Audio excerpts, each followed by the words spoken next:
I'm standing today very conflicted. I think many of us around this room want to find the right solution to deal with the HICA tax, to deal with our Medicaid population. But I think, unfortunately, what we are doing today in the rushed fashion that it is in, I think we should have spent some more time taking a look at this issue. We had, I think, something that came from the discussions that we were having in appropriations. I think the Senate had some ideas, and as it's kind of gone through our process, I think we have missed some very key points. This year, we're in a presidential election. So next January 20th, we will have a new president and therefore a new administration. Whether it's a Republican or a Democrat, their appointees will be making different decisions at the federal level. And what you are asking us to do today is to pass a health assessment tax series of changes through these bills that might not actually be approved by the federal government. It is my understanding that some of our state conversations from DHHS to the federal government have not necessarily been very positive in regards to this. And so what we're doing is taking a gamble that we can do this shell game here on the state level and that the federal government is going to approve it.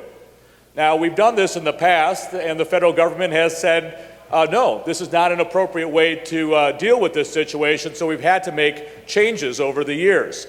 So my big fear is what we're going to do today is blow a hole, potentially, in our budget for about $600 million, potentially even more. So $600 million on a gamble on what might be happening in Washington, D.C., when we don't even know who the administration will be or what it would look like. And so I think, to me, we asked just for some very simple changes. We said, let's move the date for the sunset. You now have it in 2018, which is a very quick turnaround. We've said, hey, let's do what we had originally proposed out of the House and do it in 2020. And therefore, we will know what will happen on the federal level. We will not put into jeopardy our state budget as we go into next session. And that, to me, is common sense. We do not know what the answer will be, so why make that rush into 2018? Why not do what we had already agreed to, which was to have a sunset in 2020? So I have a sense that you will, obviously support this, and so all I can do now is ask our governor. Governor, please veto these bills, put them back so when we are back in session in November, we can relook at these and do them in the right way, because I don't want to see ourselves facing a $600 million hole in the budget next session when we could have actually known all of the details that were coming out of the federal government.